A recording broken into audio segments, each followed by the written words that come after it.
আজকের এই শুভ দিনে আমরা এখানে সমবেত হয়েছি। মাস্টারমশাই কিছু বললেন আমাকে বলার জন্য, তো আমি প্রথমেই আমাদের বিদ্যালয়ের প্রধান শিক্ষক, আমার সহকর্মীবৃন্দ,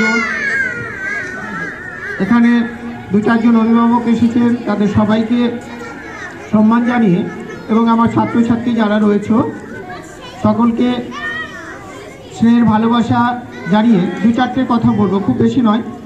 কিন্তু আমি তার প্রথমেই বলবো, তোমরা এখানে এসেছো যে উপলক্ষে আজকের দিনটাকে স্মরণ করার জন্যে। আমরা সবাই কম বেশি জানি, জানার পরেও সেটাকে আবার নতুন করে জানা, এটা একটু বড় প্রাপ্তি। তাই আমি বলবো সবাই এখানে একটু চুপচাপ থাকবে। এখানে এসেছো যখন নিশ্চয়ই উচ্ছৃঙ্খলতা করবে না। যাই হোক, স্যার বললেন আজকে নেতাজি সুভাষচন্দ্র বসুর 128তম জন্মদিন। আমরা কেন এই জন্মদিন পালন করি, কেন কারো মৃত্যুদিন কখনো কখনো পালন করি, এটা আমাদের জানা দরকার। তো সেই প্রসঙ্গটা একটু বলি। এরা সবাই মানে যাদের ক্ষেত্রে আমরা এগুলো পালন করি আমাদের কাছে স্মরণীয়, বরণীয়,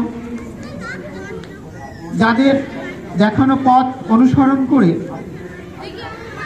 আমাদের দেশের বহু লোক যারা ক্রমান্বয়ে আরো বড় স্মরণীয়, বরণীয় এবং বিভিন্ন জায়গায় তাদের নিজস্বতা প্রকাশ করেছেন। আমরা সবাই সমান হতে পারবো না, কিন্তু সেই আদর্শ অনুসরণ করে আমরা চেষ্টা করব আমাদের এগিয়ে নিয়ে যাওয়ার জন্য। কিন্তু একটা কথা মনে রাখতে হবে, ওনাদের আদর্শ অনুসরণ করতে গেলে আমরা যদি আমাদের সুখ সর্বস্ব সবসময় মেনে চলতে চেষ্টা করি তাহলে সেই আদর্শে আমরা বিচ্যুত হয়ে যাব। আমাদের জীবনের সবসময় নিজস্বতা নিয়ে ভাবাটা কাম্য নয়। আমি যেমন আমার ভালোটা ভাববো এবং সেই ভালো দিয়ে আমি আমার সমাজ, আমার দেশ, সবার জন্য কিছু না কিছু করতে পারি। তার জন্য অতিরিক্ত পরিশ্রম আমাদের কিছু করতে হয় না। কিন্তু সবার প্রথমে যদি আমরা সত্যিকারের নিজেদের ভালোটাই ভাবি যে আমি কি, আমার কি করা উচিত, আমি এখন কোন কাজের মধ্যে রয়েছি, সেইটাকে যদি যথাযথভাবে আমরা পালন করতে পারি তাহলেই অতিরিক্ত কিছু না করেও আমরা ভালো কিছু করতে পারি।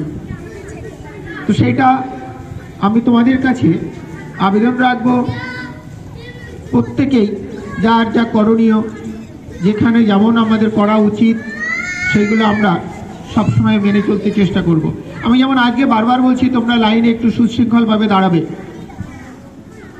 এই সুশৃঙ্খলভাবে দাঁড়ানোটা এই মুহূর্তে আমাদের করণীয়। আমরা, তোমরা যারা রয়েছো অনেকেই কিন্তু সুন্দরভাবে স্থির হয়ে আছো।